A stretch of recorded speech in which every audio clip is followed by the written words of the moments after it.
Hello à toi et bienvenue dans ce nouvel épisode de Vibe avec ton enfant intérieur. Je suis Valérie et comme d'hab, c'est toujours un kiff de savoir que tu me prêtes tes oreilles, que tu me prêtes ton attention parce que c'est vraiment une des choses les plus importantes qu'on a sur cette terre, notre attention, notre temps, notre énergie. Donc merci infiniment d'être là et de prendre le temps d'écouter cette nouvelle interview avec une personne extraordinaire que je ne connais pas beaucoup, pour être totalement transparente, mais qui m'a attrapée avec une de ses musiques que ma petite sœur DJ Clémy, qui fait d'ailleurs le jingle ou le générique de ce podcast, m'avait envoyé et j'étais en mode my god, genre en gros c'est clairement une chanson que je pourrais chanter à mon enfant intérieur, parce que parfois on va projeter des chansons d'amour sur des hommes ou des femmes ou tu vois nos love interests et on a très peu tendance à se les envoyer à nous-mêmes. Et en fait avec la douleur de ton cœur, je me suis dit ouais, en fait, je peux carrément chanter ça à ma petite fille, en fait, ça match. Donc, du coup, qu'est-ce que j'ai fait ? J'ai slide dans les DM de Prisca, et elle m'a répondu, et donc, quelques mois plus tard, nous voici pour un échange, une rencontre même. Donc, tu vois, là, on est en mode live, parce que c'est la première fois qu'on se voit et qu'on se parle. Merci infiniment, Prisca, pour ta présence. Comment est-ce que tu vas ? Merci beaucoup pour l'invitation, ça va très très bien, et toi ? Avec grand plaisir. Ça va, écoute, ça va, comme je te disais. Tu sais, il y a des jours où t'es un peu bruh, quoi. Vraiment. Et là, c'est vraiment un jour où je suis un peu bruh. Ouais. Et voilà. Et j'essaye de pas... d'être ok avec ça. Carrément. Pas essayer de changer ça plus que ça. Donc... Carrément. En tout cas, vraiment contente d'être là. Bah écoute, merci, plaisir partagé. J'ai hâte d'apprendre à te découvrir et que tu nous racontes un petit peu ta relation avec ton enfant intérieur et du coup, dans quelle mesure est-ce que ça t'a amené à être la femme que tu es aujourd'hui. Je commence toujours le podcast par une question qui est essentielle pour moi, c'est qui es-tu en ce moment, Prisca ? En ce moment, je suis une jeune maman d'un bébé. Je commence toujours par ça en ce moment, parce que c'est un peu le centre de ma vie en ce moment. Je suis une jeune maman d'un petit bébé de 4 mois bientôt. Je suis mariée à un homme qui s'appelle Hugo. Je suis une artiste. Je suis intermittent du spectacle. Je suis ça, clairement. Et c'est ce qui me permet de créer aussi et de pouvoir alimenter tout ce que je fais, que ce soit artistiquement, professionnellement, etc. J'essaye vraiment d'avancer avec tout ce que je suis vraiment. Donc voilà, Prisca, jeune maman, jeune mariée aussi, et artiste, intermittent du spectacle, artiste pour d'autres artistes aussi, et voilà. Super, top. Qu'est-ce que ça t'a fait quand t'as reçu mon message par rapport au thème du podcast sur le thème de l'enfant intérieur ? Qu'est-ce que ça a réveillé ou révélé ou c'était quoi ta réaction ? J'ai trouvé qu'il y avait un fort rapport avec la chanson. Je me suis reconnue directement et puis je suis allée après voir un peu l'Instagram, enfin voir vraiment de quoi il s'agissait. Et en fait, je me suis retrouvée dedans parce que de l'histoire de la chanson, de l'histoire du single La douleur de ton cœur, il y avait quelque chose de très introspection et d'aller chercher un peu à l'intérieur de soi des réponses sur plein de trucs qui se passent aujourd'hui. Enfin, je sais que j'ai eu à faire aussi cette introspection. En gros, se dire, ok, aujourd'hui il se passe ça, mais pourquoi ? Comment ça se fait et à quoi ça fait écho ? Qu'est-ce que ça reflète ? Et au final, je les ai trouvées là-bas, les réponses à l'intérieur, au fin fond de moi, et en reculant aussi quelques années avant, et ouais, ça m'a permis justement, je pense, de me refocus encore sur ça. C'était pas quelque chose que j'avais l'habitude de faire, mais ça m'a permis de me refocus encore sur ça, et en fait, je crois, dès que j'ai reçu ton message, j'ai commencé à refaire ce travail, et en fait, je me suis encore plus rendu compte que de base, cette chanson, elle reflétait vraiment quelque chose qui était à l'intérieur de moi. Et il faut savoir que quand je l'ai écrite de base, c'était pas du tout la direction. J'avais l'impression que je parlais à quelqu'un d'autre. De base, quand j'ai écrit cette chanson, c'était en période de Covid, confinement. C'était une semaine où j'avais appris énormément de décès de plein de gens. Et en fait, je me suis dit, ok, il faut que je fasse quelque chose. Chacun est chez soi, faut vraiment que je fasse quelque chose. Et j'ai écrit cette chanson, que je l'ai postée sur Instagram. Sauf que c'est que maintenant que je me dis qu'en fait, cette chanson, elle était pas que pour les autres, du moins. Elle était pas du tout que pour les autres et elle était totalement pour moi quoi. Elle Ouais. match totalement avec certaines périodes de ma vie, certaines périodes quand j'étais bien plus jeune et je suis en mode ah ouais, genre elle m'étonne moi-même en fait. C'est un peu un truc de ouf. Donc ça m'a permis de refaire ce travail-là quand tu m'as contacté, quand j'ai vu Enfant intérieur, etc. Ça m'a vraiment ça m'a aidé à faire ce travail-là en tout cas. J'adore. Tu sais, ça me fait penser à... Je sais pas si tu te rappelles quand on était à l'école et qu'on faisait des études de texte, ou qu'on faisait même des études Ouais, d'œuvre, et qu'on disait, là, l'auteur a dû penser que nana, et on inventait en fait tout un tas d'histoires par rapport à ouais, ce que l'auteur aurait voulu dire, alors que le gars, il est c'est mort ça. depuis genre 200 ans. C'est grave ça. Mais je trouve ça quand même intéressant, tu vois, cette capacité à lire les choses sous différents angles, avec différentes sensibilités, et dans le temps, en fait, la lecture des choses que tu vas faire, des arts que tu vas créer, tu te rends compte que, mais attends, c'était au-delà de ce que je pensais que c'était Ouais. encore une autre chose, un autre message Mm, que je voulais passer. mm, Et c'est ça qui est beau avec l'art, en fait, c'est que c'est c'est puissant ça. comme ça, en fait. Exactement, c'est ça qui est beau et clair avec la musique, c'est il y a, ça fait reflet à beaucoup trop de choses et en fait on contrôle vraiment pas la portée des choses sur ça. Hmm. C'est tu crées quelque chose, il se passe ce qui se passe et en fait ensuite ça voyage et je reçois plein de messages de certaines interprétations de la chanson aussi de part de d'autres personnes et je Hmm. me dis mais c'est complètement ouf en fait j'ai jamais pensé à ça. Hmm. Quand j'ai écrit la chanson, j'étais innocemment chez moi avec des écouteurs devant un papier, un crayon, mais de façon très très innocente. J'ai posté le truc et au final, bah, je contrôle pas du tout la portée qu'elle a aujourd'hui cette chanson et c'est c'est le plus beau des cadeaux en vrai. Ouais, C'est vraiment ça que ouais. je ressens, ouais. C'est la magie, c'est trop beau. De Hmm. fou. Tu peux nous présenter un petit peu ta petite fille du coup, elle a ton enfant intérieur. Est-ce qu'elle a un prénom particulier, un surnom? Quel âge a-t-elle à peu près? Tu l'as identifiée à quel âge? Si c'est le cas, qu'est-ce qu'elle aime faire? C'est quoi sa vibe? Mon enfant intérieur, c'est un peu une ado, hein. Mhm, C'est un peu une ado, je dirais qu'elle a autour de 16 ans. mhm. Autour de 16 ans, elle s'appelle carrément Priska. Elle a grave copié mon prénom. Qui a copié qui? On sait pas. C'est ça en fait. Hmm, Et c'est une fille qui sait pas trop ce qu'elle veut, comme beaucoup à cet âge-là, je pense, mhm, mais qui cherche un peu et qui en même temps a besoin euh, qui a besoin qu'on la regarde, qui a besoin d'exister. Elle a hmm. besoin qu'on la regarde, elle a besoin de faire un truc qui attire l'attention, malheureusement, je dirais, parce que du coup, je trouve que c'est ce qui m'a aussi euh, guidée à pas faire forcément les bons choix. Il y a ce truc de un peu, euh, je me sentais un peu, enfin cet enfant, en tout cas, se sentait un peu, comment dire, je dirais pas inutile, mais du moins transparente. Hmm. Voilà, l'impression qu'elle avait rien de particulier en gros. Rien à dire, rien de différent, rien d'un peu hype. C'était juste une fille de 16 ans quoi. C'était pas un truc de ouf quoi. Hmm. Euh, et ouais, ce besoin-là qu'on la regarde, ce besoin d'exister, ce besoin de créer quelque chose, mais en même temps n'ayant pas forcément les idées, n'ayant pas forcément ne sachant pas forcément quoi faire pour que ça arrive. Donc forcément, ça pousse à faire des erreurs, etc. Mais ouais, c'est comme ça que je la décris. Elle a réussi par trouver son chemin, cette jeune fille, mais elle a un peu galéré, ouais. Elle a un peu Hmm. galéré avant d'y arriver. Ouais.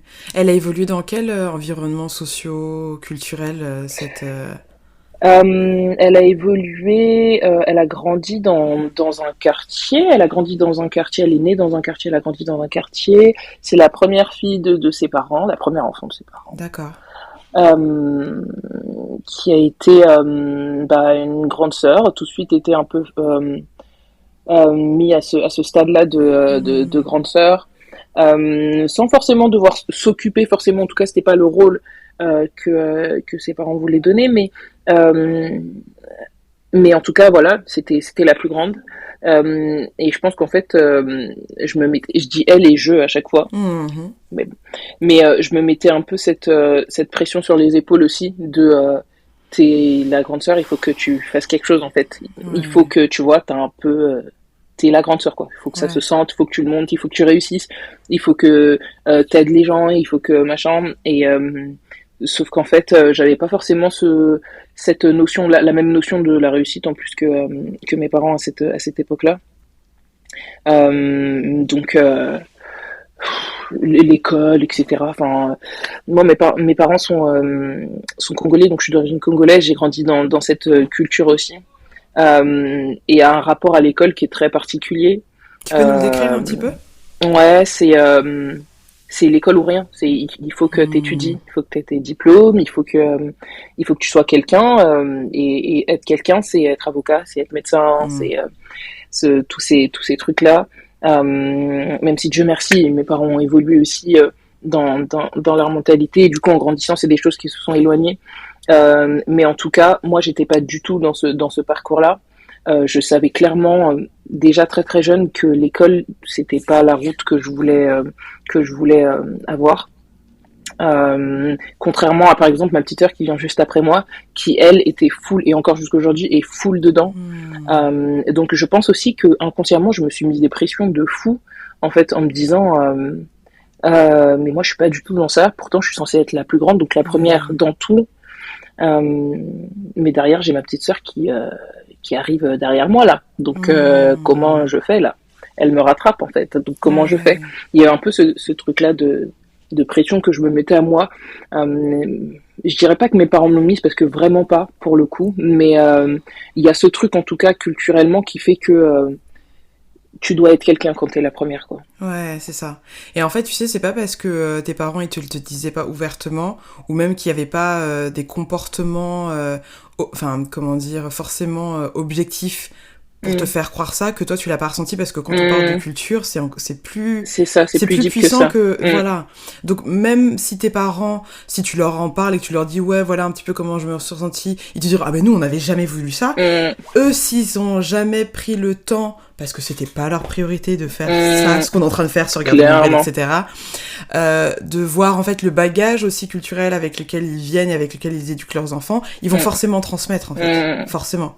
Donc entre la charge mentale de l'aîné et en plus dans une famille tu vois africaine et tout. Donc Mm. tes parents toi t'es né en France? Ouais, ouais, ouais. Mes Ouais, parents sont nés là-bas, ils sont arrivés d'accord. et ouais, moi je suis née ici. Donc tu vois il y a la question de l'immigration C'est aussi. ça. Enfin tu vois ça fait beaucoup de Ça fait facteurs qui beaucoup de font choses. que on a souvent tous et toutes et là c'est vrai que j'interviewe beaucoup d'afrodescendants. Mais si on est curieux et qu'on écoute les histoires quand on n'est pas afrodescendant, on se rend compte que c'est aussi notre histoire. Parce Mm. que la migration, elle peut se faire de l'Italie à la France. Mm. La charge mentale de l'aîné, elle se fait dans toutes les familles, tu vois. Mm. Et en fait, ça fait beaucoup de petites choses qui, même quand on a eu une enfance heureuse, bah, notre sensibilité fait que, bah voilà, ça laisse des marques, en C'est fait. ça, Ouais, et ça forge exactement. les personnes qu'on est. Ouais, Mm. ouais, ouais, exactement. C'est ce que j'avais ressenti en tout cas. Mais oui, oui, c'est vrai en fait. Enfin, je le précise parce que mes parents étaient, enfin, j'ai toujours trouvé, contrairement à d'autres familles avec lesquelles j'ai grandi, très très, enfin, ne jamais vouloir mettre aucune pression sur les épaules, Mm. tu vois. Et j'ai grandi avec d'autres jeunes, enfin, comme moi à cette époque-là où c'était pas du tout le cas. Et en fait, je voyais tout de suite la différence et Mm. ça me figeait un peu. Mais je crois que c'est peut-être ça aussi qui m'a fait me mettre une pression toute seule en fait en me disant mais chez les autres c'est comme Mm. ça tu vois donc peut-être que ça doit être comme ça chez tout le monde en fait il y a ce truc aussi Mm. je me suis Ouais, rentrée dans un truc mais c'est clair que culturellement c'est très très fort et la ouais. culture enfin la culture dans laquelle on grandit est très très forte elle a des gros impacts sur ce qu'on C'est est c'est clair, c'est clair. Et du coup, tu as dit que tu avais une petite sœur. Tu es ouais l'aîné de combien de filles de combien? j'ai une petite sœur et j'ai un petit frère D'accord, ok, ouais d'accord. Et donc, combien de temps entre toi et ta petite sœur? 1 an et 6 mois Ah ouais, d'accord. Donc vraiment ouais très rapidement, t'as ouais été ouais une grande. Ah ouais, t'as pas eu le temps de, c'est en fait, de ça kiffer ta life. absolument pas. Et ils m'ont On t'a dit, fait ok, tout. voilà. C'est exactement ça. Oh my god. Et ton petit frère, combien d'écart entre vous? Mon petit frère et moi, 7 ans. 7 ans D'accord. d'écart. Ouais. Ok, ok. Donc du coup, comment est-ce que t'en es arrivé à être finalement artiste aujourd'hui, ou quand tu grandis et évolues dans une culture dans laquelle il y a déjà une culture d'immigrés, donc des personnes qui Mhm. changent d'un pays, et j'aime bien préciser parce que il y a une connotation avec l'immigration, tu vois, et je tiens à Ouais. préciser que c'est pas parce qu'on est afrodescendant qu'on est immigré, c'est parce qu'on a juste changé de pays. Donc du Mhm. coup, à partir du moment où tu changes de pays, t'es immigré, d'accord? Simplement. Donc, Simplement. mais donc la migration, l'immigration, ça pose quand même plein de questions, tu vois, de déracinement, quelle que soit la manière dont tu viens, hein, que ça soit de manière soutenue, légale, blablabla, ou autre, c'est quand même psychologiquement quelque chose d'assez fort et ça change le cours de toute de famille entière, de lignée entière.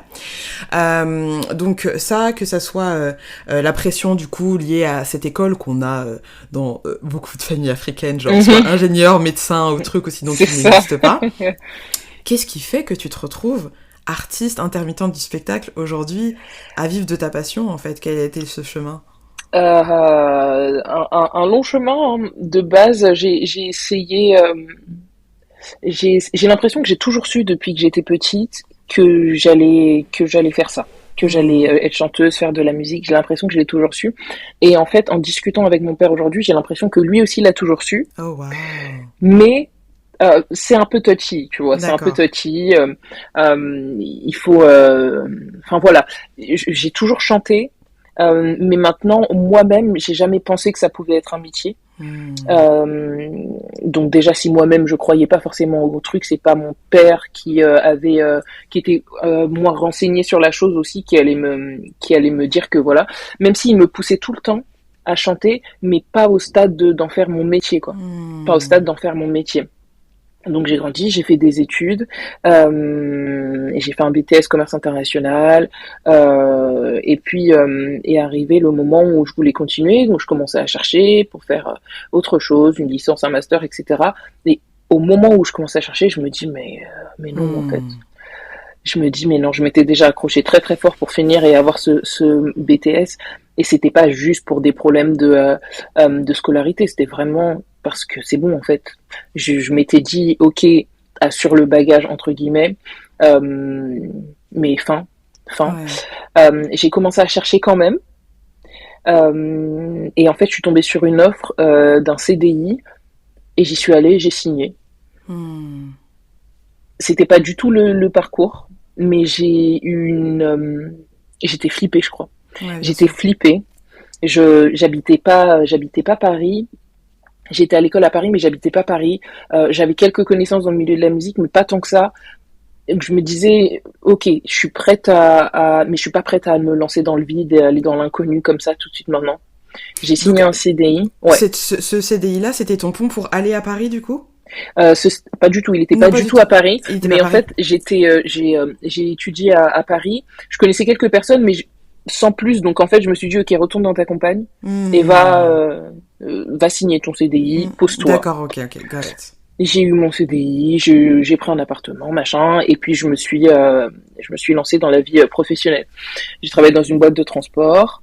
Et en fait, au début, c'était à temps partiel parce que je voulais avoir du temps pour faire de la musique. Donc je faisais les deux, même si c'était pas facile à gérer, je faisais les deux. Au niveau de mon emploi du temps, c'était tight, mais je me suis dit ok, presque, vas-y, tu vois, lance-toi, essaye de t'accrocher. Et puis plus j'avais de la musique, plus j'avais des choses qui se créaient autour de moi, plus j'arrivais à être en contact avec certaines personnes, etc. Plus derrière mon boulot me demandait encore plus de temps. On me donnait des tâches en plus, on m'impliquait un peu plus dans ce que je faisais, on me proposait des comment ça s'appelle, enfin des postes en plus, etc. Des promotions? Ouais, des promotions. Euh, et euh, et en fait, il y avait un truc qui jouait, c'était la stabilité financière, Ouais, très bien sûr. clairement. C'est... Il y a un truc qui prend le dessus très très vite, et c'était ça à ce moment-là. Je me suis dit ok, donc j'ai accepté de passer en full time. J'ai signé en full time, et pourtant dans toutes les signatures que j'ai faites sur ce papier dans ce bureau, je savais à chaque fois au moment où je signais que j'avais rien à faire là. Je le savais. Ouais. Mais derrière, t'as une crainte de fou, et tu grandis de toute façon avec ce truc de frère, pour vivre, il te faut de l'argent, en fait. Il te faut une situation, il te faut machin, il te faut vraiment toutes ces choses-là. Euh, donc j'ai signé mon 35 heures, etc. Et en fait, je me suis retrouvée à avoir beaucoup moins de temps pour de la musique. Ouais. Je me suis retrouvée à un peu aller chercher dans toutes les batteries physiques que j'avais aussi, parce que quand tu essayes de faire les deux, à un moment donné, ton corps, il te dit gentiment, c'est bien mignon là ce que tu fais, mais en fait non. Euh, Matin, boulot, soir, musique, après-midi, musique, machin, matin, boulot très tôt, tu rentres, tu finis par t'endormir sur la route parce que t'as fini un concert et que derrière tu dois rentrer vite pour... J'habitais pas près de Wow. Paris en plus, donc c'était vraiment... c'était pas évident. Et j'ai fait ça pendant 5 ans. Wow. Euh, j'ai fait ça pendant 5 ans et en fait pendant le Covid, mois d'avril, enfin déjà décembre, je commençais à en parler avec mon mari actuellement. Je lui disais, je peux plus. Il le savait quand même depuis bien longtemps, mais décembre 2019, c'était le moment où vraiment j'en pouvais plus. Et je lui disais clairement, j'ai plus la force en fait. J'y vais avec la boule au ventre maintenant, parce que on me demande de faire des trucs que je sais faire, mais que je n'ai plus envie de faire. Ouais. Et on me demande de m'impliquer dedans, de créer des choses, de machin, mais j'ai plus envie de faire ça. Mais en même temps, c'est mon boulot, donc enfin voilà, je dois le faire, mais machin. Et en fait, c'était plus possible. Et il me dit, mais pourquoi tu t'en vas pas en fait? Enfin, tu sens pas que il y a ça joue au niveau de ta santé, tu vois, ça commence à jouer au niveau de Ouais. comment tu te sens, de ta santé, c'est bien plus profond que juste un boulot là. Va-t'en, et puis il y a des choses qui vont se créer, il y a forcément des choses qui vont se créer, etc. Et j'ai envie de le croire, j'ai vraiment envie de le Hmm. croire, mais c'est tellement l'inconnu, même Ouais. si je vois, voilà, il y a des gens autour de moi et tout, mais c'est tellement l'inconnu pour moi que je me dis, mais c'est fou de faire ça, c'est fou de faire ça. Hmm. Euh, et je finis en avril 2020. Voilà, Covid, machin. Je me retrouve dans des quantités de travail énormes et débordantes pour une seule personne. Je sais même pas comment c'est possible de mettre autant de charges sur un être humain. Et je pète les plombs. Et je pose ma lettre de démission. Je m'en vais. Sauf que comme tout le monde à cette période-là, on se dit mais c'est rien le Covid, ça va durer 2 semaines. Putain, my Ça va God. durer 2 semaines en fait, c'est fini. Et puis 3 ans plus après, tard. 3 ans plus tard, clairement. Ouais. Et donc ce Covid ne s'arrête jamais. Ouais. Là, gros moment de doute, gros moment de, euh, gros moment de panique. Et en fait, pourtant tout roule sur des roulettes. Ma peur, c'était toujours les finances. Et je crois que jusqu'aujourd'hui, c'est ce truc. J'essaye vraiment de m'en détacher. Et je pense que j'y arrive petit à petit. Mais j'ai ce rapport à l'argent qui fait que argent égale sécurité. Et, euh, Hmm. et vraiment, je fais un travail dessus parce que je sais que c'est bien plus que ça, quoi. Que c'est bien plus que ça. Et Ouais. c'est clairement pas ce qui te garantit c'est clairement pas pour moi ce qui te garantit de faire quelque chose et de te sentir bien vraiment, vraiment. Parce que ça a un prix derrière. Il y a des choses qui n'ont pas de prix en fait. C'est juste ce Hmm. truc-là et je l'apprends encore, j'y travaille encore. Mais du moins, quand j'ai quitté mon boulot, du coup, tous les mois, il y a quelque chose qui s'est créé pour que j'ai quelque chose à la fin du mois. Et d'où, je ne sais pas. Comment, je ne sais pas, mais tous les mois, il y a un truc qui tombait de ah tiens, on vous doit tant, ok. Ah tiens, il faut qu'on vous rembourse tant, ok. Je devais signer ma démission avant le truc enfin avant la fin, le renouvellement de mes congés, de mes 5 semaines.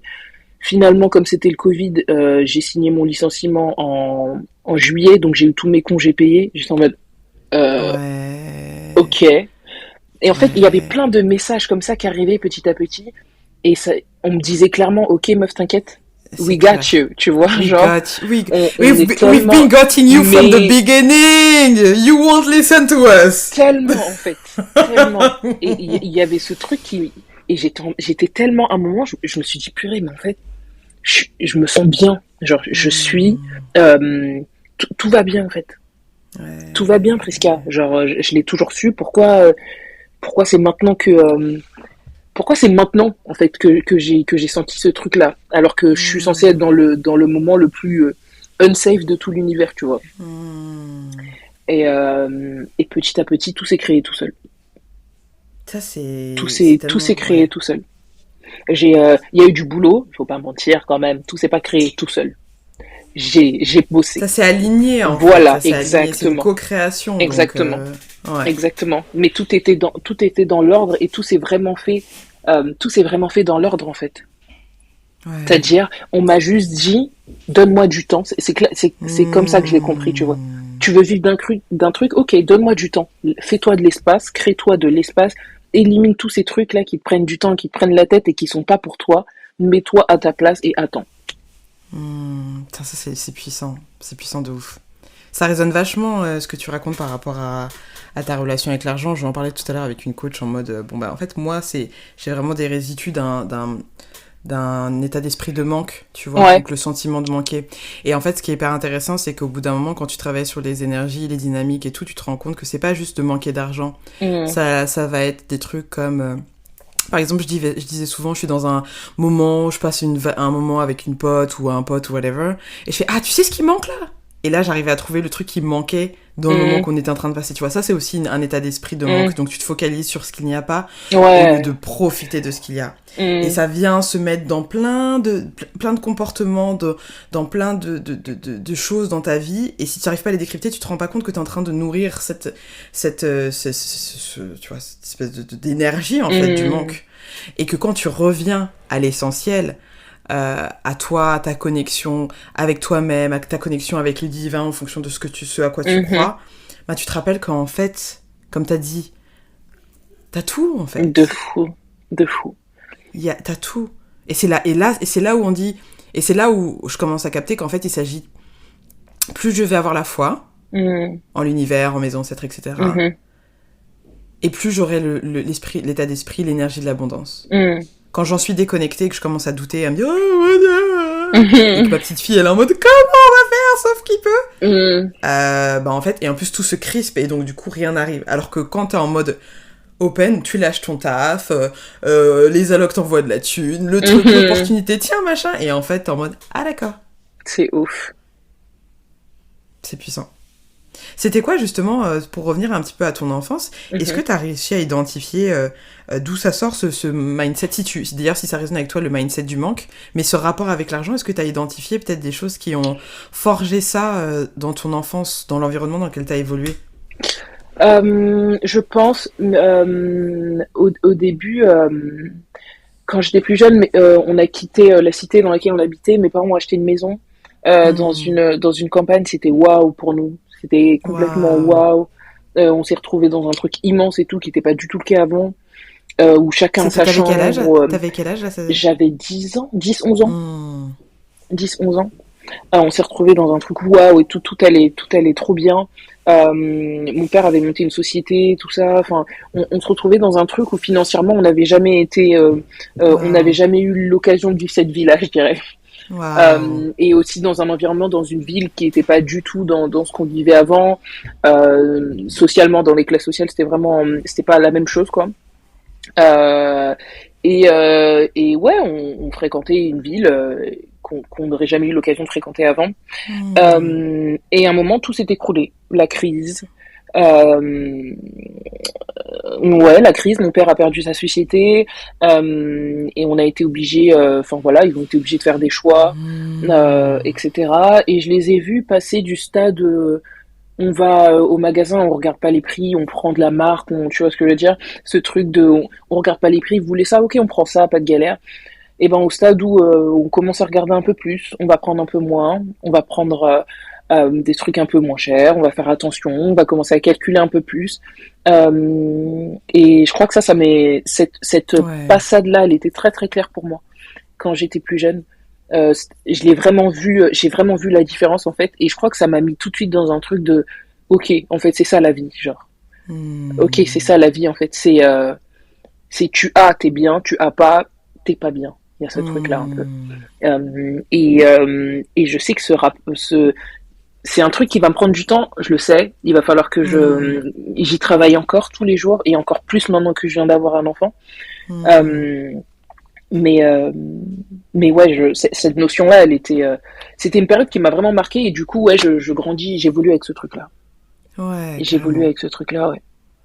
Ouais. Tu sais, c'est dans le travail sur la reconnexion avec l'enfant intérieur, c'est d'aller reconnecter c'est pas reconnecter parce que t'es déjà connecté vu qu'il y a cette insécurité ou tu as ce sentiment d'insécurité, mais c'est plutôt de reconnaître ces moments-là pour aller finalement identifier le moment où la croyance s'est cristallisée dans l'esprit de ta petite fille qui s'est dit oh putain, et durant laquelle elle a tiré des conclusions très, en plus vachement arbitraires, tu vois, même parce que c'est un enfant. Donc en gros, on a Sama, on n'a pas truc. Ça égale duc, nain égale truc. Et en fait, ça reste dans ton inconscient, dans ton subconscient, et ensuite ça devient ta réalité. Et donc du coup, après, t'as des insécurités. Je mets entre guillemets bidon sur des trucs. Genre, moi par exemple, j'allais faire des courses à un moment donné, mais c'était plus. Enfin non, j'avais un esprit de manque que j'ai ensuite compris, qui était ancré plus tard, mais ça a été révélé par une des situations là, il y a quelques années, où en fait, même faire des courses, je culpabilisais à l'idée de dépenser de l'argent. Pour me bouffer, s'il te plaît. Tu vois, c'est un truc de ouf. Et donc, c'est quand j'ai... Donc, l'événement qui m'a amené à ça, à savoir pas avoir de thunes en tant qu'entrepreneur,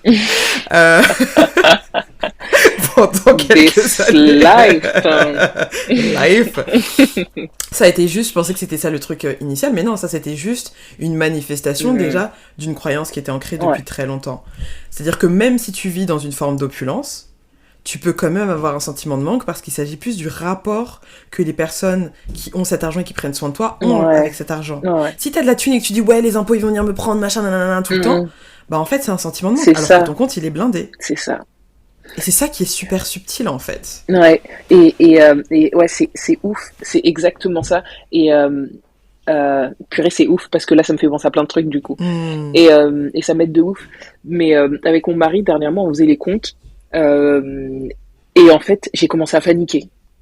Parce que déjà, premièrement, ça, regarder mon compte en banque, c'est un truc que je ne faisais jamais avant. Je ne voulais absolument pas savoir ce qui se passait là-bas parce que ça m'angoissait de fou. Parce que j'avais l'impression que je faisais des efforts et que j'avais peur qu'en regardant, justement, ça me ramène à ce truc. Bah non, en fait, tu penses que tu fais des efforts, mais en fait, pas du tout, en fait. Tu gères pas du tout. Et on faisait les comptes sur plein de trucs et tous les projets qu'on avait et tout. Et je commence à paniquer. Il me dit, mais tu paniques de quoi, genre? Ça va, regarde. On arrive à s'en sortir, on arrive à... Tout va bien, en fait. Et je me suis posée en mode, bah ouais, en fait, si tu regardes genre juste ce qu'il y a écrit sur le compte et que t'enlèves tout ce que t'as dans la tête, et ben ça va. En fait, en soi, tout de suite maintenant, t'as aucune raison de paniquer, en fait. Exactement. Et il y a ce truc de, ouais, en plus, je me bats pour avoir ce mindset-là, pour se dire, ok, Priska, ça va. Il faut reconnaître aussi quand ça va, genre, quand ça va pas, on le sait, mais quand ça va, c'est cool de le dire aussi, non? Qu'est-ce qu'on pense? Bah, parfois, j'ai des gros moments de panique de plein de trucs qu'il y avait avant, au final, hein, de plein de trucs de ma vie d'avant, de cette petite enfant-là, cette petite ado, bah, qui reviennent ici. Ouais, carrément. Et c'est ça, en fait, tu vois, ce que tu as dit, c'est que si tu regardes de manière objective, ça va, mais c'est quand il faut donc enlever ce qu'il y a dans ta tête et du coup, sans transition, bonjour, apaiser la douleur de ton cœur. Mais c'est littéralement ça. C'est littéralement ça. Mais c'est vrai, c'est ça. C'est-à-dire que une fois que t'as capté qu'en fait c'est ton cerveau qui est en train de te jouer des tours parce que il a enregistré que ce type de situation-là, ça t'amène des trucs et donc il veut te préserver. Il est également extrêmement lié à ton cœur. Donc en fait, tout est émotionnel, tout est genre c'est vie ou de mort. C'est ta petite fille qui est en mode ouais mais là on va mourir en fait. C'est ça. Et donc toi c'est de vraiment rééquilibrer, rebalancer, vraiment donner ce sentiment de sécurité. Et c'est ça qui est cool, et du coup, ça va faire une transition par rapport à la question que je veux te poser après, mais le sentiment de sécurité que tu souhaites à ton propre enfant. Parce que parfois, c'est difficile de le faire pour nous-mêmes, mais il semblerait que, moi j'ai pas accouché, mais il semblerait que quand tu deviens parent, en fait, c'est parfois peut-être plus simple d'aller donner des choses que toi-même tu n'arrives pas à te donner, parce que connecter avec son enfant intérieur, pour moi, c'est devenir l'adulte dont tu aurais eu besoin. Ça veut pas dire que tes parents n'ont pas fait un bon travail, c'est pas tout ça, mais c'est juste qu'il y a des sensibilités, bref. Exactement. Et donc du coup, ma question pour toi, c'est est-ce que le fait d'avoir été maman, de devenir maman il y a 4 mois, et bien évidemment il y a la période de gestation, ça t'a permis... Enfin, dans quelle mesure est-ce que ça t'a permis d'apaiser, ou pas d'ailleurs, ton rapport avec toi-même et avec cet ado ou enfant intérieur? J'ai l'impression parfois, même si ce petit gars n'a que 4 mois, j'ai l'impression parfois que je me vois dans lui. Il y a un truc tout bête, mais à la maternité, quand j'ai accouché, quand je le posais dans son petit berceau, enfin les petits bébés apparemment, enfin c'est pas apparemment, ils ont ce truc de ok, bah là, on arrive dans un univers bien trop grand pour ce qu'on est, en fait. Hein. On est quand même tout petit, là. Donc, comment ça se fait que je suis plus dans l'eau, plus au chaud, plus... Et en fait, à chaque fois qu'on le posait un peu, il y avait beaucoup d'espace et il avait des gros moments de panique. Il avait des gros moments de panique. Il y avait trop d'espace autour de lui et du coup, on essayait de l'emmailloter de lui faire garder un peu ce petit cocon-là pour qu'il ait. Ah, c'est pour ça qu'on emmaillote les bébés? Ouais. Mais non, Ouais. En c'est un fait, c'est truc de parce que certains ouf. bébés se réveillent eux-mêmes avec leurs gestes. Tu dors et puis tu sais, t'as un gros moment de panique et du coup tu te réveilles. Alors que quand ils se sentent encore un peu plus en sécurité, c'est plus simple pour eux de dormir et même ça les apaise. D'accord. Ouais, d'accord, ok. Ça les apaise un peu. Et moi, parfois, en fait, je me voyais totalement dans ce truc-là. J'avais l'impression que euh, un des trucs pour lesquels je voulais pas me lancer dans la musique, ou du moins sortir mon projet de façon personnelle, c'est que j'avais l'impression que c'était trop grand pour moi. J'avais l'impression D'accord. que c'était trop genre mais tu te prends pour qui un peu. Tu vois ce que je veux dire? Ça, tu vois comment je touche mon corps. Girl, j'avais l'impression vraiment ce truc de mais tu te prends pour qui, tu vois? Et euh, Ouais. et euh, et en fait si j'ai un truc que je souhaite à mon enfant, c'est vraiment ça. Go on. Genre, c'est un peu chiant ce genre de phrase cliché qu'on voit partout sur Instagram, mais c'est tellement vrai. Go on. Parce qu'il y a rien qui est trop grand pour toi, en fait. Pose-toi là, et si c'est pour toi, ça viendra. Il n'y a aucun problème. Tu vois, c'est ce truc-là. Euh, et, et je me vois grave en... Est-ce que je réponds à la question? Eh, keep going. Go on. Go on. Ah, Keep preaching. Moi, je prends ma petite fille et moi, on est là, on écoute, on dit, ah, c'est ce qu'il gars, fallait qu'on entende aujourd'hui. il y a ce truc, et quand je le voyais sur le coup, je pensais absolument pas à ça, mais plus il grandit, plus je me dis, mais purée, mais il y a un truc dans l'innocence d'un enfant qui fait, qui t'enseigne tellement, en fait. Un gosse, il s'en fout qu'il soit dans un magasin, s'il a envie de crier, il va crier, en fait. Et bien comme il faut, tu vois. Et parfois, je me dis, mais girl, ce single, il a pris tellement de temps pour moi à sortir euh, parce que pour moi, c'était too much, quoi. Moi, je suis intermittent du spectacle et donc je suis choriste et j'accompagne des artistes. J'étais pas au stade de me dire je suis une artiste. Je suis pas une artiste. Juste, j'aide les autres artistes à step up un peu leur show, etc. Tu vois. Mais moi, je suis juste derrière, habillé en noir, en train de faire des doom doom, tu vois. C'est pas un Et truc pourtant, de t'es ouf. essentiel. Parce Pourtant, qu'en c'est fait, si tu regardes clair, un choriste, excuse-moi, mais enfin, ça change tout. Ça live. crée Mais l'âme, bien ça crée sûr, l'énergie. mais bien C'est, tu sûr, vois. ça change totalement la qualité d'un show, c'est clair. Mais il y a un stade vraiment de ma vie où j'en étais pas là. Et à me dire, euh, enfin voilà, j'étais vraiment en mode, mais qu'est-ce que tu vas dire en fait? Ouais, t'as ta chanson, elle te parle, t'as reçu quelques messages sur Insta de gens qui étaient super touchés et tout, mais à part ça, pourquoi tu la sortirais genre sur les plateformes et tout, faire un clip et tout, j'étais vraiment dans ce truc où... Et en fait, à un moment, j'ai vraiment, je me suis dit, vas-y, va en fait, réfléchis plus. J'ai écrit toutes les idées que j'avais et je me suis dit, à partir de maintenant, je recule plus. Juste, je fais Ouais. le truc, je fais le truc, je fais le truc. Je m'assure que tout aille dans la direction que je veux, mais je fais le truc et je recule pas en arrière. Juste, je me Ouais. pose. S'il faut faire une pause, il n'y a pas de problème. On se pose là, on recule pas. Je me pose là. Je retourne pas en arrière. Juste s'il faut s'arrêter, je m'arrête là. Et j'y reviens. J'y retourne, quoi. Il y a ce truc un peu. Presque t'es en train de me coacher aujourd'hui. Hein. Sorry! Non, it's good. Non, it's good. Quand je t'ai dit que j'étais un peu bras, j'avais besoin d'entendre ça. On recule pas, Valérie, on recule. Clairement pas. Clairement pas. Oh my, ouais, c'est ouf. Franchement, c'est ouf. C'est super inspirant et c'est top.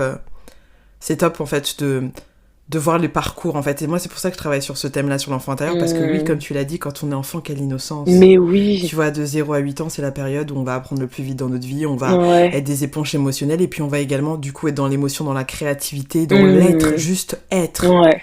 Et donc, quand t'arrives à te nettoyer finalement de tous les maux, les traumas qui sont arrivés dans ta vie, parce que c'est la condition humaine, et que t'arrives à retoucher à cette essence-là, c'est la magie qui se Incroyable. passe. Incroyable. C'est juste la magie, tu vois.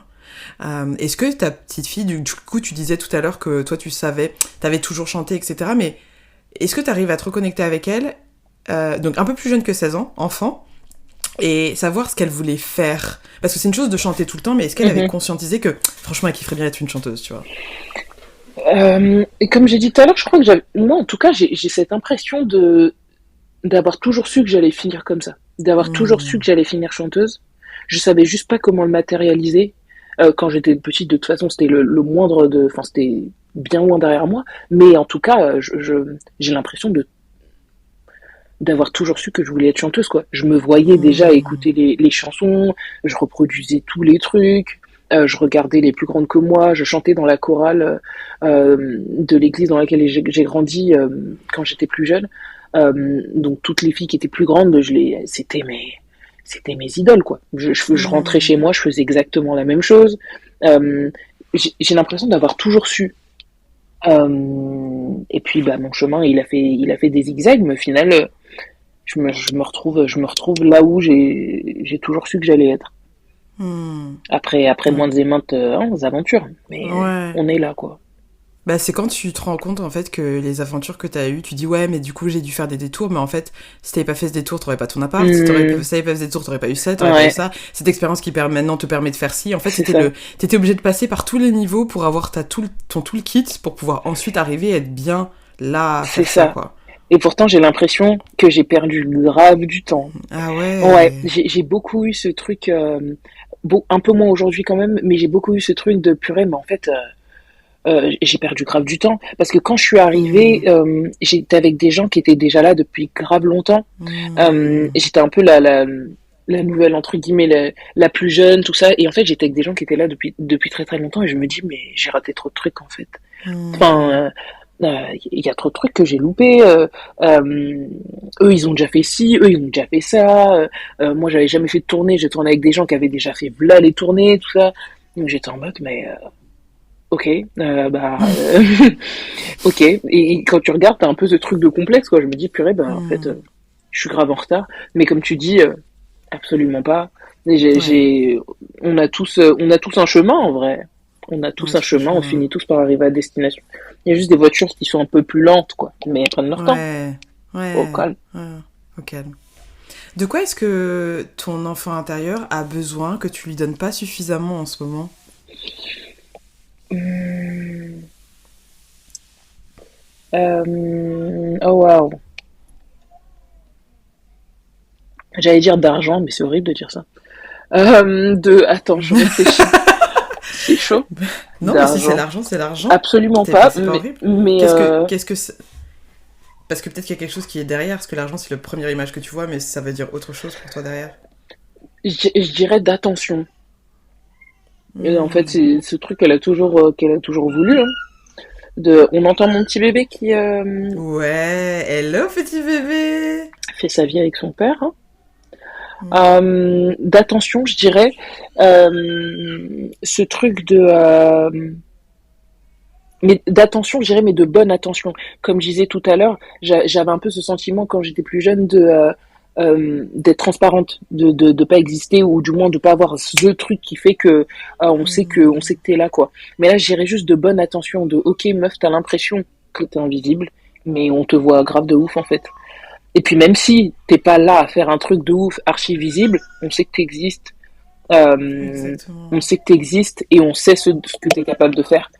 Faut juste que tu trouves la Ouais. bonne manière de l'exprimer et t'as Hmm. pas besoin pour ça t'as pas besoin de faire un truc waouh qui est pas du tout dans ta personnalité. T'as pas besoin de te dénaturer en fait Hmm. pour qu'on te voit. Donc je dirais Ouais. de bonne attention. Ouais. Ouais, c'est un peu la même chose que l'idée de choriste où tu dis, bah en fait, finalement, je suis là, je suis pas là, ça change Ouais, pas. Bah en fait, si ça change tout, c'était pas dans le ouais, sang. c'est ça, En fait, et il faut des équilibres, il faut la de personne qui fou. va faire le show et les personnes qui vont derrière qui vont équilibrer. Enfin, tu vois, genre, Ouais, tout est genre, tout est juste en ouais, fait. Ouais. Et ouais, non, c'est clair, c'est. je crois Je me que dis, c'est putain, c'est ça. dommage en fait, parfois on est tellement dans le doute qu'on serait prêt, que le doute serait prêt à avaler finalement un cadeau qu'on peut faire à d'autres personnes, parce que comme tu as dit, Incroyable. Mm, tu crées ton son là, les nombres de retours que tu as eu, enfin, on serait pas là, toi et moi, en train de discuter si tu l'avais pas sorti ton son. mhm. Jamais de la vie, Truc de tu ouf. vois. Ouais, ouais. C'est un truc de ouf quand même. C'est fou, vraiment, quand cette chanson elle est sortie, je me suis dit, mais t'es fou de jamais d'avoir voulu arrêter ce truc-là. Et je me suis dit, mais Hmm. t'es complètement fou, en fait, Priska. qu'est-ce qui va pas chez toi? Parce que je me suis rendu compte que je l'avais sorti en avril 2020, juste j'avais mis la vidéo sur mon compte Instagram.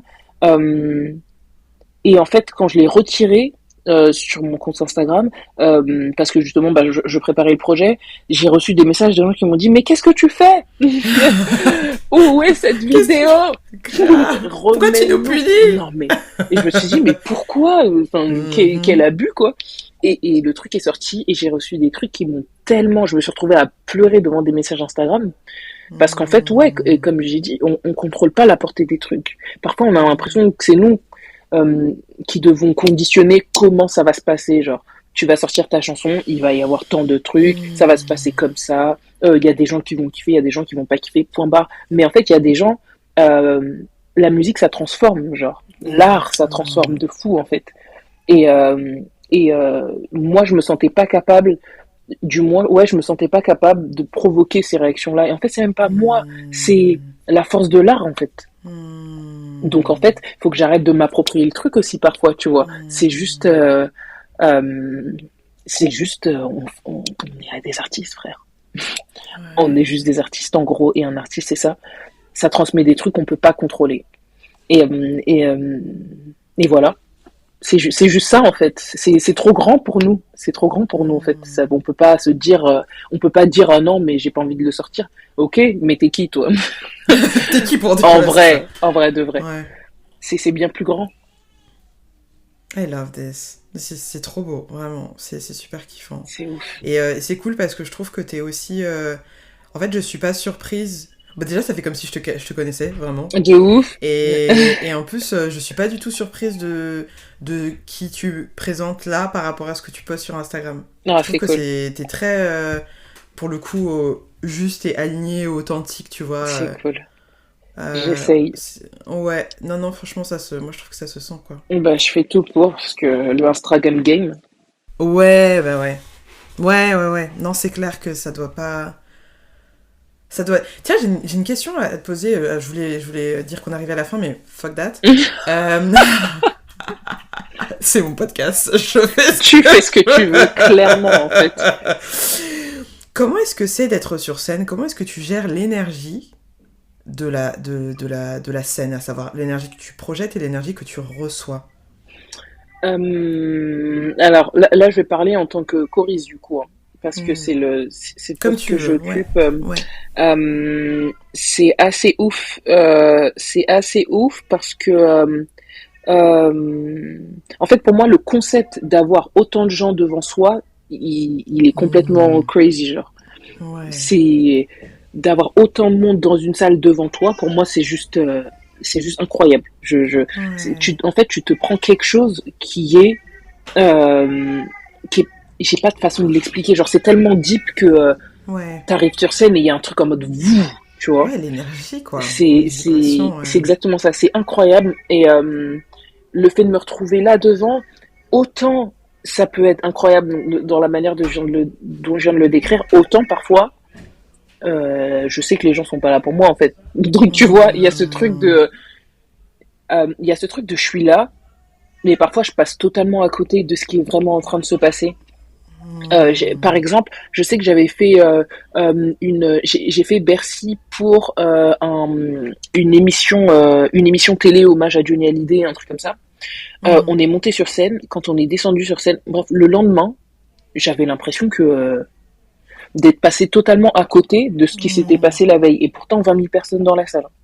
Ouais. Mais j'avais l'impression que j'étais totalement passé à côté de ce truc, tu vois. Euh, mais c'est aussi parce que je trouve qu'en tant que artiste, musicien, choriste, etc., on s'autorise pas à vivre les trucs comme l'artiste. Tu vois, il y a ce truc Hmm. de on n'est pas là pour nous, donc vas-y, juste tu viens, tu fais ton truc, tu pars. Et j'essaye de sortir de ce truc-là parce qu'en réalité, c'est ouf de faire ça, tu vois. Pour moi, je trouve que c'est complètement ouf. Donc, vivons les trucs à 100%. J'ai C'est clair. envie, et c'est pas facile, mais j'ai envie d'être moins, euh, je dirais pas, ouais, d'être moins détaché parce que du coup, c'est pas forcément mon Hmm. projet ou quoi, mais parfois je sens qu'on me donne la place dans le projet, mais c'est un peu difficile pour moi de la prendre à 100%, tu vois. Comme si je la méritais pas à 100%, tu vois. Et du coup, tu viens juste, tu fais ton truc et puis tu pars. T'as pas trop envie de prendre trop d'espace. Tu te mets dans ton coin, tu fais ton truc et tu pars. Alors qu'en réalité, non, meuf, on t'a donné la place. Genre, t'es là, en fait. Fais ton truc, vis-le à 100%. Vis-le à 100% et toute cette énergie qui est là, t'as le droit de la prendre, en fait. Ouais, c'est clair. T'as le droit de la prendre. Tu vois comment ça fait écho avec ce sentiment d'être invisible, en fait. C'est que parfois, on a tellement internalisé des traumas ou des croyances qu'en fait, on est même acteur et actrice de ses propres croyances. Donc, en fait, tu te prends invisible alors qu'on te dit... Mais tu dis, non, mais moi, je suis censée être invisible. Mais non, vas-y. Take up space. C'est ça, en fait. Tu vois ? C'est exactement ça. C'est fou. Et en plus, je me dis vraiment que... après, ça dépend des artistes, je sais pas trop comment ça se passe, mais genre... Tout le monde a y gagné que tout le monde soit à donf. Bien sûr. Parce qu'énergétiquement, en fait, mais tellement. Enfin, quand je dis à donf, je dis pas que t'es pas à donf, mais tu vois, genre, non, dire, ok, c'est aussi pour toi, quoi. Tu vois ce que je veux dire ? Exactement. Il y a énormément d'artistes qui sont dans ce truc-là, qui sont dans ce mindset-là de, ok, oui, c'est mon show, machin, mais beaucoup d'artistes ont besoin que chacun fasse un show pendant le show, en fait. Tu vois ? On est ensemble, on est grave une team, et c'est ton concert autant que le mien, en fait. Donc fais le truc. Et moi, dans ma tête, ça prend un peu de temps, ce process. Bien sûr. Mais bientôt, it's over. You better know. Bientôt, elle va dire, excusez-moi, tu peux te mettre sur le côté, s'il te plaît, that's my turn. Clairement. Ça me fait penser à... J'ai vu dans ta bio que tu l'avais cité, donc du coup, ça m'a... Mais je sais pas si tu vois je crois que c'est le Tiny Desk de Yeba. Ouais. Non, me dis pas ça. Me dis pas ça. Elle fait Distance et elle le fait avec ses choristes et que j'arrive même plus à écouter l'original sur Spotify maintenant. Tellement je suis genre, ah ouais, en fait ils ont tué le game. Waouh. Et tu vois, c'est les choristes. Enfin, elle est Yebaesque, mais les choristes font. Enfin, genre, hello. Tu vois. J'en ai des frissons. Je mettrai le lien dans la barre d'infos de ce. You better. Si vous connaissez pas Yeba, je pense il faut prendre soin de vos enfants intérieurs. Mais c'est pas bien. Clairement, vous en avez besoin. Ils en ont besoin, vous savez même pas, en fait. Ouais. C'est carrément ouf. C'est carrément ouf. Quand j'ai écouté ce Tiny Desk, que j'écoute encore, j'étais en mode, mais... et en plus, elle a été choriste, elle, du coup, elle sait aussi les mettre en valeur, tu vois. Et du coup, c'est juste incroyable, cette symbiose-là. Et elle est en mode, vraiment, prenez votre place, les gars. Allez-y, tu vois. Allez-y. Et vraiment, j'y travaille. Mais ça, je sais que je vais y arriver, c'est clair et net. Ça prend du temps, mais je vais y arriver parce que on est grave ensemble. En fait, je sais pas, il y a des gens qui veulent vraiment te faire croquer le truc, en fait. Viens, je suis pas toute seule là sur mon concert, viens. Et puis toi, t'as l'impression que tu mérites pas le truc, tu vois. Donc, c'est plus que juste... Avant, je pense, on avait l'impression que j'étais une timide, justement, parce que j'arrivais pas à chaque fois à me mettre vraiment dans le truc, à m'immiscer vraiment dans un projet quand j'arrivais dessus et tout. Mais en fait, non, c'est juste ça. Il y a plein de traumas là derrière qui prennent un peu de temps. C'est ça. Mais on y travaille, on finira par y arriver. Ouais, doucement. C'est avec ça. L'amour surtout. Ouais, de ouf. On arrive pour le coup là à la fin du podcast. Pour de vrai, vraiment. J'ai quelques dernières questions à te poser un petit peu en mode shotgun comme ça. Si ton enfance était un plat, qu'est-ce que ça serait ? Jesus. Ça serait Jesus ? Let me see. On appelle ça un sakamadesu chez moi. C'est des feuilles de manioc avec des haricots rouges, un plat d'haricots rouges. Et c'est deux plats totalement différents, pondu et madesu. Mais mélangés, ça fait une sakamadesu, que tu manges ça avec du riz et un bon poisson braisé. C'est ça mon enfance. Ah, j'adore. C'est ça trop mon bien. enfance. Trop bien. Si ton enfance c'était une chanson, qu'est-ce que ça serait ? Je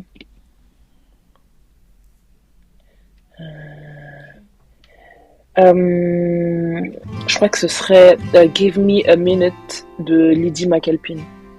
Ok. C'est une chanteuse folk qui, je trouve, quand elle chante ton âme, que tu le veuilles ou non, genre. Tu la mets dans tes écouteurs à fond et t'as l'impression qu'elle est devant toi en train de te parler. Je trouve ça assez incroyable et elle a une manière de de me parler musicalement qui m'a vraiment beaucoup ramené à des trucs que j'aurais aimé entendre quand j'étais plus jeune.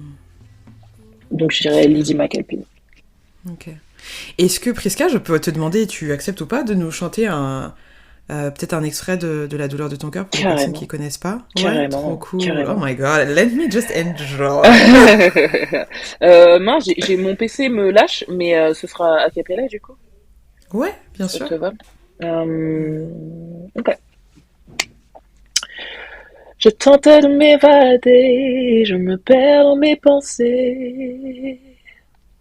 J'essaie de m'envoler, mais je me noie dans le vide de ton regard. J'y vois ta souffrance, ton innocence, des sentiments qui ne te quittent plus. Donne-moi ta main et laisse-moi t'aider à avancer.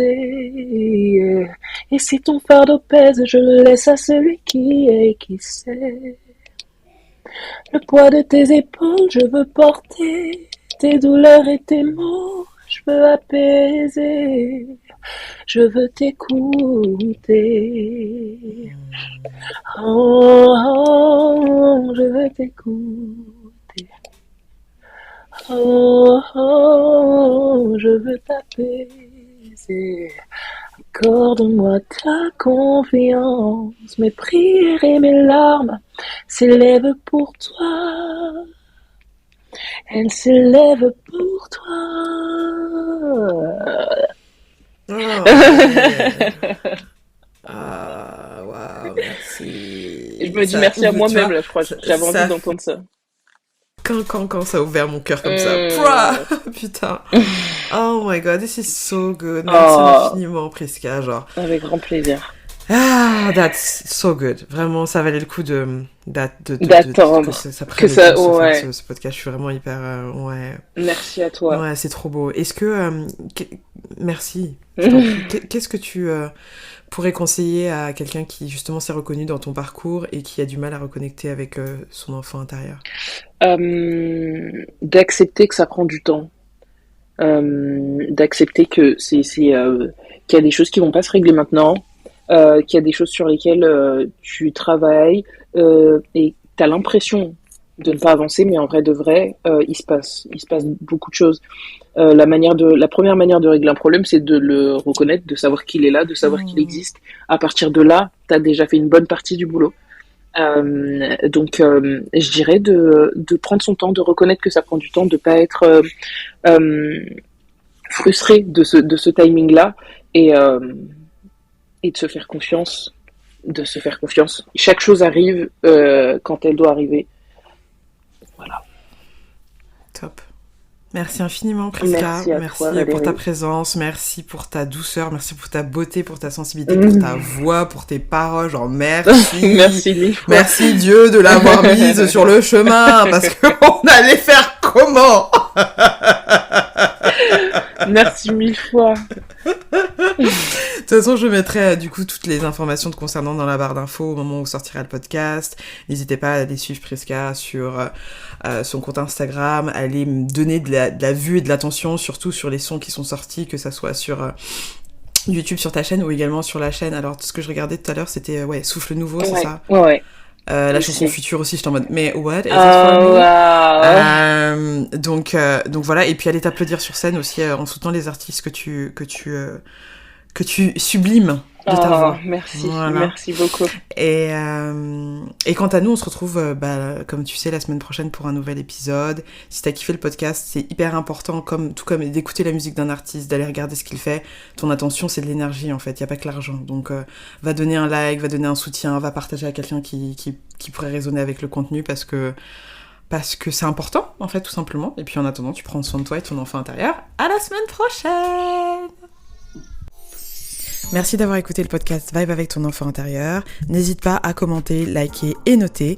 Et bien évidemment, si tu penses que ce podcast peut être utile à quelqu'un que tu connais et qui t'est proche, n'hésite pas à le partager avec lui ou avec elle. La musique a été créée par ma sœur DJ sound designer Clémy. Le podcast est produit par mes soins, Valérie Djoumessi, et par mon entreprise Vibe